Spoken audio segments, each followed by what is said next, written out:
Hello everybody, Reggie Time here, and we're doing something a little bit different today. We're reviewing some pots I played last night on the Sky Poker Streets.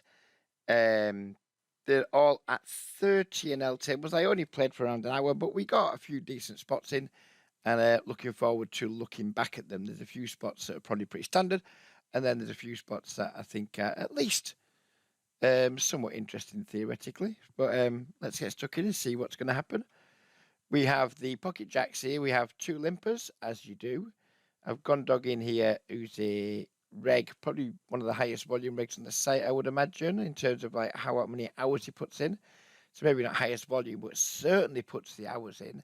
I don't like his ISO size here. And two limpers, just 5x doesn't seem big enough to me. I'm not here to critique other players. He seems like a nice guy.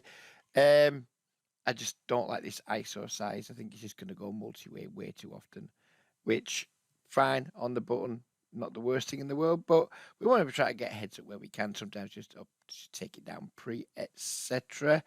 It does give us a slight issue, though, because now we're in the big blind with pocket jacks, facing a larger than usual open because of the limps and the ISO. So it makes it tricky to decide what size, because normally when button opens, we're big blind, we're going to go just over 4x. So, for example, button opens 2.5 bigs, solver now goes like 12.5 bigs, so maybe even up to 5x. Certainly more than 4x, but this is a bigger open. Do I want to 3-bet and get jacks in, especially versus a player like Gondogin, who is, like myself, on the tighter side? Not ideally. But if we go too big, it's been monstrous. If we were to go to 4.5x here, so we went to 675, then we're putting an awful lot of chips in to then fall to a 4-bet, even though I suspect jacks wouldn't be doing great versus Gondogin's 4-bet range. It still feels pretty fucking gross to put nearly £7 in and then fold it. So, in terms of size here, I can't remember what size I went, but I guess we're going to find out. Oh, that was music. Let's mute the fucking music. YouTube doesn't like music.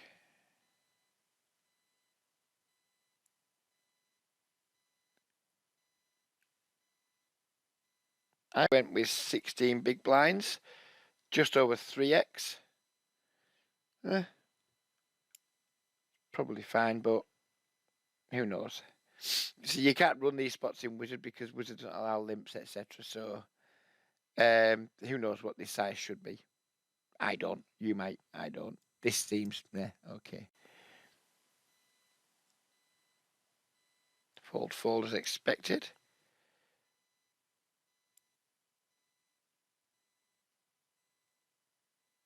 I've dog in country the call, and now we flop an overpair with a flush draw. Kind of tricky here because I think his range isn't going to be like super wide here. I think it's I don't think he's the type to like ISO and then defend suited connectors. I think flush wise he hasn't got very many. Obviously, can like we've got the Jack of Diamonds too. So what's he got like King Queen of Diamonds, Ace Queen of Diamonds that doesn't 4-bet, Ace King of Diamonds that would 4-bet probably. So I'm not worried about flushes overly. I think you can absolutely have sets of 10s and 9s. Pocket Queens, probably not. Maybe though. So overall, I think it's a pretty decent board for us. I think you can have quite a few like pocket 7s, pocket 8s with the diamond. I think you can maybe have some Queen Jack suited of all suits, King Jack suited, although we block the spade varieties of them. I don't know. Basically, I think we can get some decent value for our hand, and we're not very often going to be behind. And we could use some useful fold equity from the likes of King, Queen, etc. Without a diamond, especially, that might fold. So in terms of that, how big should we go here? It's a monotone board, 3-bet pot. We're supposed to do a lot of checking and small betting. I don't really want to check this. I don't think this player is going to bet worse hands very often. If we do check, what we're doing, checking to raise. Just check calling, guessing. I don't fucking know. I don't know, but I suspect probably just lead out small. It's safe-ish. Is a safe enough play.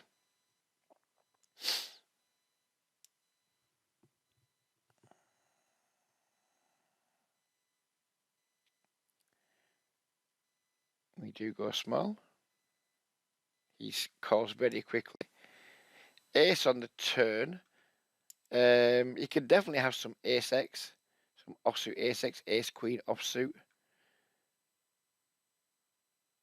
Springs to mind most normal hands like ace-10 suited in spades and clubs. So there's some ace-x, not a load, but there's some. I don't think we can bet anymore though. I don't think we want to be betting. We can certainly check and call versus some bet sizes, given we have a flush draw.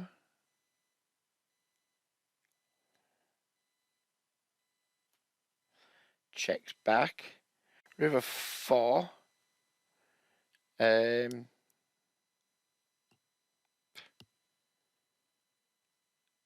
Maybe just block here, get value from 10x, get value from pocket pairs of the diamond that check back. Maybe just block really small here. Like 10%, 20%, something like 150 to 3 quid. Maybe that'd be the nice play. I didn't do that. We ended up checking this pot down. So maybe I'm being slightly results orientated, but let's see how long I took over. It's too much thought I give it. I suspect I won't have given it enough thought because now I'm thinking about it. I really quite like bet 10%, bet 15%, bet 20%, stuff like that. I had to give it some thought, to be fair. I checked. And that man checked back. And he had king. And he was like put in the chat pretty much straight after, you're not recording this, are you? Like, yeah, I'm afraid so, mate. I did offer to say, I did say, if you don't want it in, I will take it. I will like make sure it's not in. He's like not bothered. He just said he's worried he's going to look like, and I didn't like the use of this word, wiener, because you know what? We're not fucking in America, Mr. Doggin. You know, I didn't want to look like a dick, a fanny, a pussy, a dick, whatever. There's a million different British words derogatory that you could have used to describe yourself, none of which I would use personally against you because you're obviously very solid. You obviously make money at the game. But yeah, wiener. Really? That was the most disappointing thing about the entire fucking session. Anyway, on to the next hand. On to the next hand here, different table, same opponent. Gone Doggin has min raised the button, as he should with a wide range. We have the ace-5 suited. We have 3 bet. And he is about to call.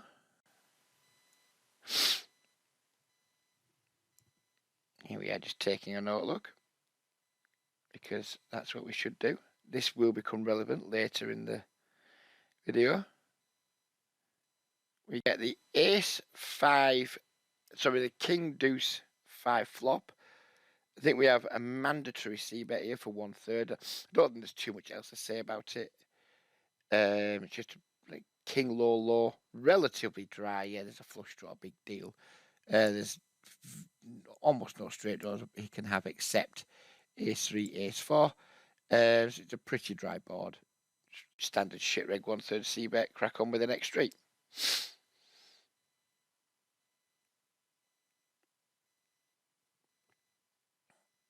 Which is what we do. He calls quite quickly. The 4 of diamonds comes, completing the ace-3 suited if he has it. Completing 5-4 suited. They're the only realistic combinations that have been proved on the turn. Do I think Gone Doggin defends king 4 suited pre to a 3-bet? No. Deuce 4? No. Probably not even open that. He will open 5-4 suited from the button, you would imagine, and he will defend that versus 3-bet. So the only hands that have improved really are the 5-4 and the ace-3. If he's got one of those, then he's not going to stack us, but he's probably going to make a little bit more money because I think we should barrel this turn. Problem is, in the old school way of thinking about poker, are we value betting or bluffing when we barrel this turn? Probably neither. It's hard to get value from worse, but we can get value from things like 10-9 suited, Jack-10 suited, Queen-Jack suited in hearts, etc. And so we get a little bit of value. We could also use some protection against those hands. Are we bluffing? Is he going to fold a better hand here? Maybe once in a while he folds hands like pocket sevens, pocket eights, etc. I just think we should just continue betting. It just feels like the most intuitive thing to do.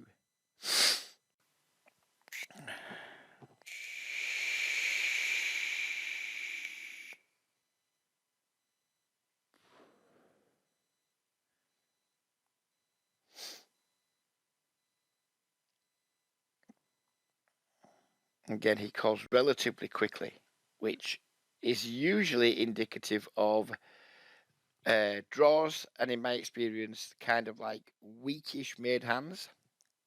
And by weakish, he could have a hand as weak as, say, King-10 suited here, that is never going to be strong enough to raise,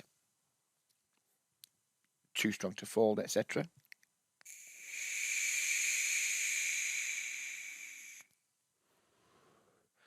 As we said, he can have some flush draws. At this river, though, like, do we now need to bluff jam our hand? If so, what are we getting calls from? Of what it folds from? I think pocket eights, etc. probably fold the turn versus half pot. Maybe they don't, but they probably should. I don't know. I thought this was like an irritatingly annoying spot against a tight, solid player.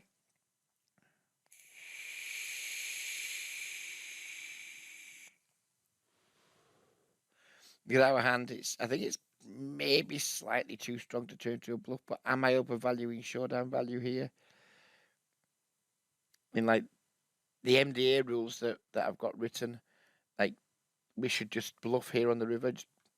Basically, we've got third pair to 3-bet pot. We should just bluff almost our entire range because we're going to get a load of overfolds.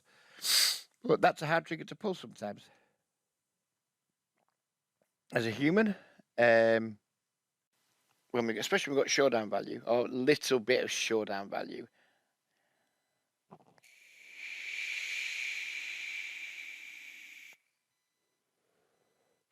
As you can see, I definitely wasn't sure what to do. Our man checks back and we chop the pot. I looked at this hand after in Wizard because I wasn't sure if either of us should have done anything different. And no, we both played the hand well, theoretically, according to the part of GTO Wizard I was looking at. If you use different ranges, different rate structures, you might find something different. But on the ones I look at, the Wiz, what I did every spot was its preferred option. It was never pure, but it was its preferred option, and it was the same for Mr. Doggin. Here we have Ace-4 suited against Swimmer. A reg I don't know a lot about, but I know he plays 50-L, maybe even higher. I don't know about that, but he definitely plays 50-L. He table starts. He clearly considers himself a good player, and I have no reason to suggest he isn't. So he's got the like reg tag of that. My orange tag for regs is tight, maybe a bit weak, or unknown. So Gondoggin's orange tag is because he's tight. This guy's orange tag, I mean, he plays all kinds of stakes, is because, frankly, I think he's quite shit. And he's got the orange tag because I know he's a reg, but I don't really know what kind of reg yet.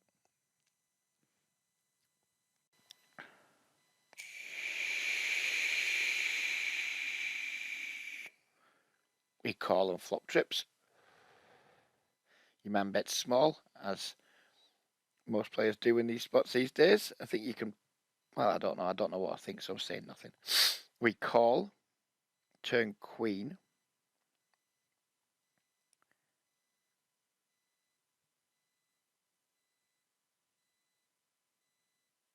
Your man's in the tank and find overbet, which is pretty standard in this spot. He's now repping a polarized range.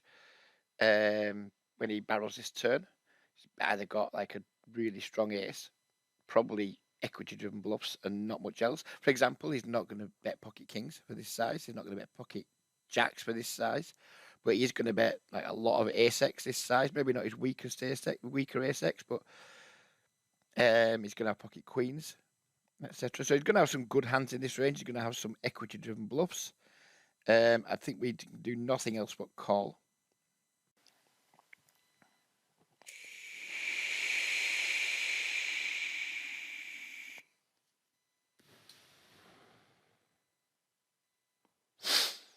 Which is what we do.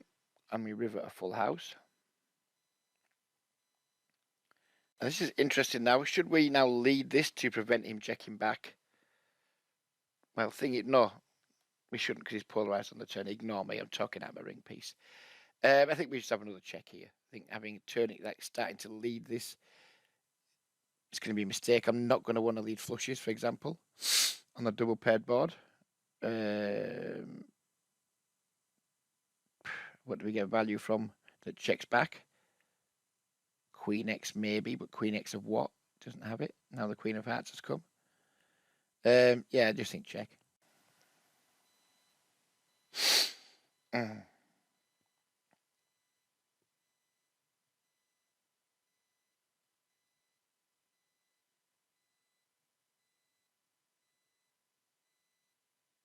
Man now bets overbet again, slight overbet again. He's basically saying, I have an ace. I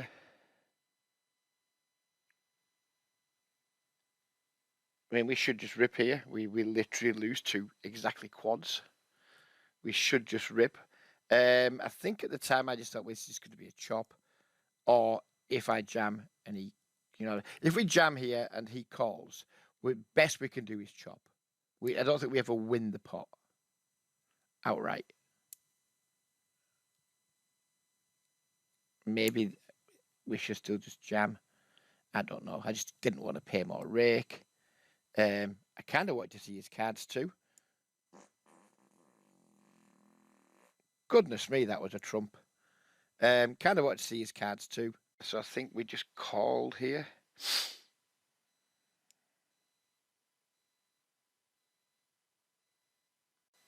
And he turned up with a 6-7 of diamonds, which I think maybe should just give up on the river. I don't know. I honestly don't know whether he should just give up on the river there or not. I suspect he should. I'm actually going to just quickly look at this. We're not going to be able to look at it in the video on GTO Wizard because I'm not capturing enough of my screen. But I'm going to quickly check to see if he does have a give up there. I suspect maybe he does with that combo, but I'll go and look and report back. So on the sim I looked at, his hand is a pure give up on the river, or very, very, very close to pure give up. It was close enough to pure. But we also should just have led the river. So neither of us covered ourselves in glory on that river, but interesting hand nevertheless.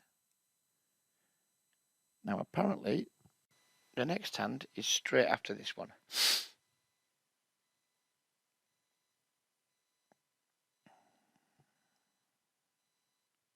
So let's see if I'm right. Blue tag player, which is my tag for VIP, opens. We go slightly smaller than normal with our 3-bet because of the stack depths of the two players. Flop ourselves a top pair. We c-bet 1/3 pot. Snap all in by Weird Man. Call. And he has the ace-8 of diamonds. And he backs into a flush. But again, this is going to become relevant for the hand later in the video. That's why this one's in.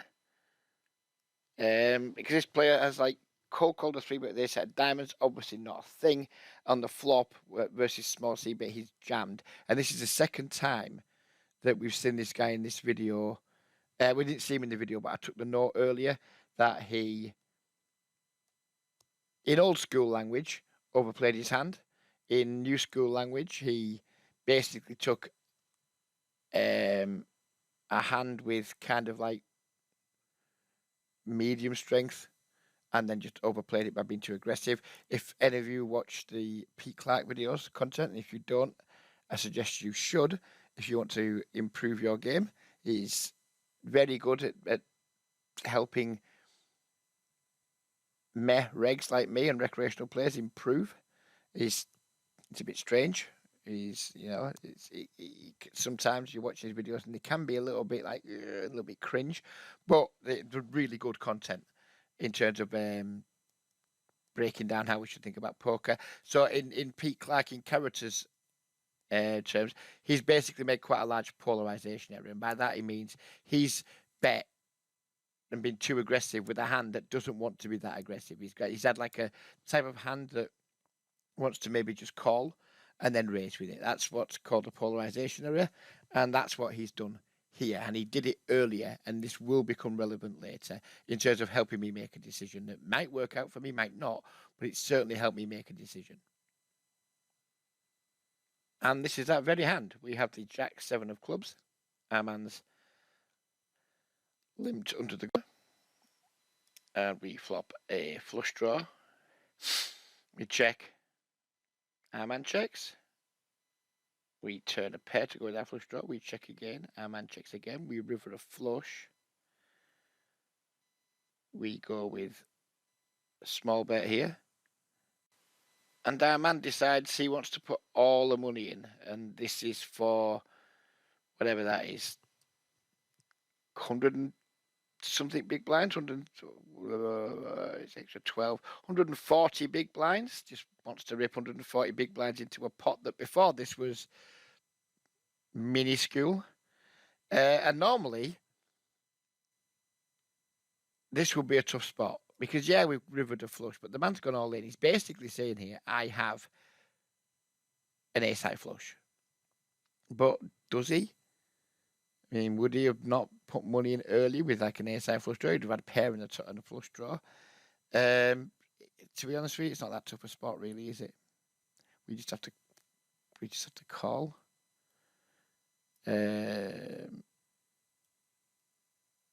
Yeah, I don't think it's that tough a spot, but it's good to have the note because I would have called here with probably quite a lot of lower flushes too. I mean, we've got the third notes here, so we're probably going to need to put the money in. But I would have called this with, given the note I've got, with a hand like 6-7 of clubs, or maybe even 4-3 of clubs, because we know this guy puts too much money in with hands that don't want to put that much money in. He puts too much money in aggressively with hands that don't want to do it, basically. So yeah, it was a good example of how how note taking really helps, but not that good an example because we just have a hand that can't fold anyway.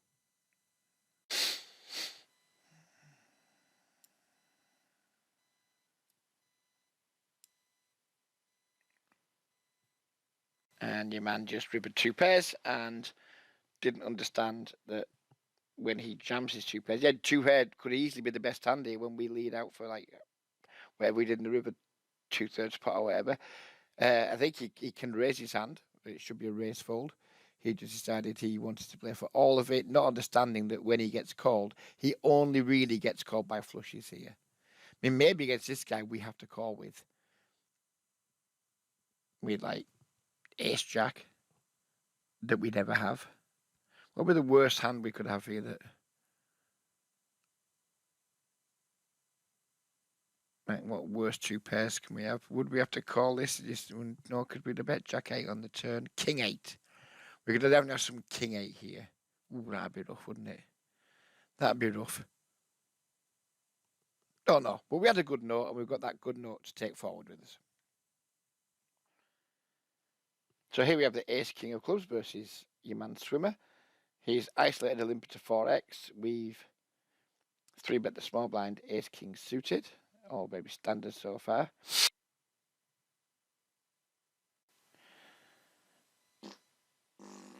Oh dear me. Swimmer's in the tank. Swimmer's in the tank. And I pressed pause on the wrong thing, so I don't know what I've just said and what I haven't just said. But basically, we 3-bet, Swimmer went in the tank, and I thought that was amusing. that I said swimmer in the tank, purely coincidentally. You might have heard that twice already now. We get this flop anyway. And I think for me, this is just, even though we have like 2 overs and nut flush draws, we can clearly just bet here. We have enough equity to bet. I think just range checking this board is going to be my standard line. We can look at this one in Wizard after. Well, I can look at it and report back. But I'm just going to check this pure anyway. Don't really care what the Wizard says. Now our man bets like quarter pot, which I think he should have quite a few small bets here. Whether quarter pot's the size or not, I don't know, but it can't be terrible. Maybe it's really, really good. I think at this point now we just have a raise. I mean, we can just call, I guess, but I'd rather just raise here. You know, I'm going to want, if I'm checking range here, which I am, I'm going to want to check raise my aces, kings, queens, jacks, tens, nines if I have them. So like check raising nut flush draw plus overs, plus 2 overs. Seems like a good place to start finding bluffs from. Just what size, and that's what I want to check from my perspective in the Wizard. What size should we make it here?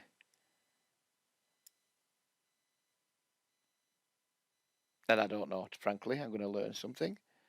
I decided to go with just over 3x. I mean, it seems reasonable. Whether it is or not, we'll find out.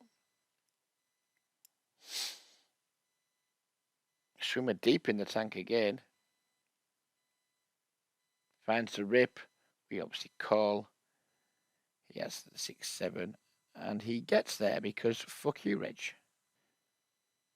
So I just looked at this in the Wizard. Our hand is, it does some better than the flop, but for all intents and purposes, it's a range check in the sims I'm looking at. His hand pre-flop is a mix between call and fold in the range I'm looking at. You might find differently if you were to run it in your library, depending on what your settings are. So we range check. He bets. We're supposed to just call versus his size. There is like, our hand only raises like, I think it was 12% of the time. When it does, it chooses a small size like I did, but it's just calling. And obviously that then when we raise, he just has that much equity, he just has to run it. So yeah, frequency wise, I've overdone it with the check raise, but I'm not too fussed about that because I'm checking hands I probably shouldn't be checking as well, like value hands. So I'm not too worried about that. It's not something. It hasn't prompted me to rethink my strategy. So in this hand, we've opened the 8-9 suited under the gun. I don't think this is anything like a pure open, but we have 2 fish, and I'm just going to do it.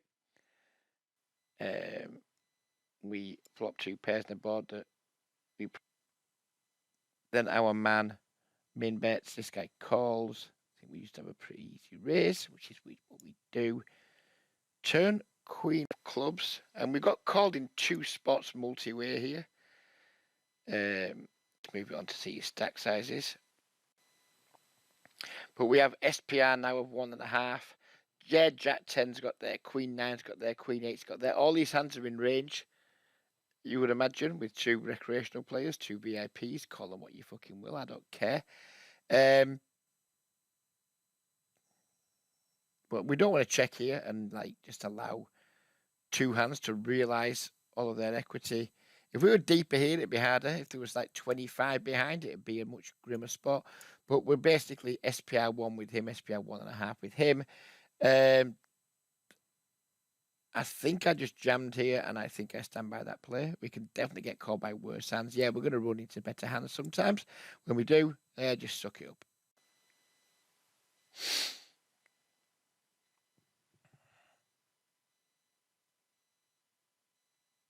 Okay, so why have I done that? Fucking God only knows what's going on here. What have you done, Reg? You fucking fat idiot.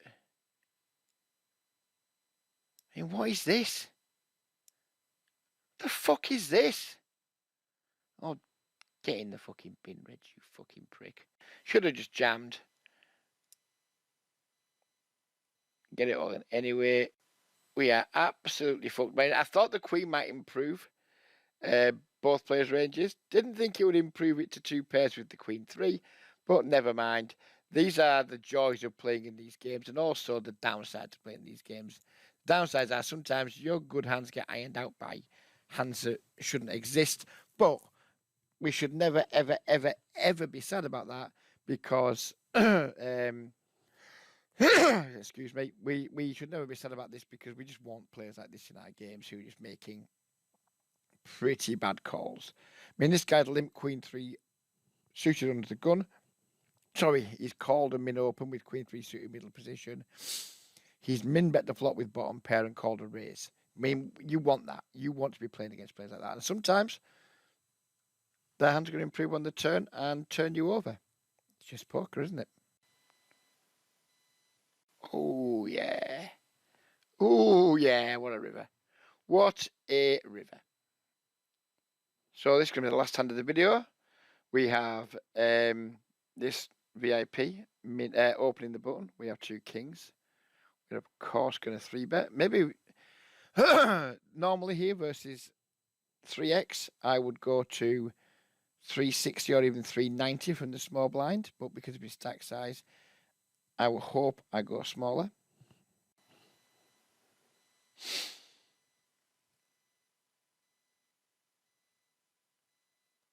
As you can see, I think I'm about to go for check here. I like this much less on this board. I think this guy is a bit stab happy. I think probably I'm just setting it. This wouldn't be a standard check for me. In a lot of instances, I would just c-bet here. And I would c-bet against a recreational on the larger side. I'd maybe try and play a 2-street game. We've got like SPR 4. Sorry, SPR 3 and a bit. So maybe I'd just be like, right, pot or close to pot jam turn. Just make it a 2-street game. But it looks like I'm setting it to try and make it a 1-street game here. By just getting a check raise in. No, we go with bet in the end. And I don't like our size. If this bet gets called, it's going to put 720 more in the pot. So it's going to be like up to 14 quid in the pot, thereabouts. Is it? 20 makes it 13 quid in the pot. And he's going to have 18 behind. This is not good pot management from me. Not good at all. He raises anyway. We're obviously all in. There's nothing else to say.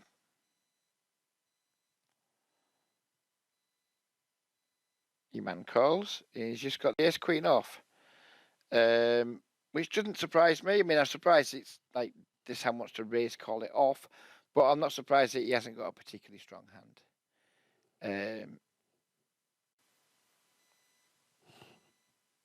And the board runs out clean, and we win. This was a fun session. We only played for about an hour,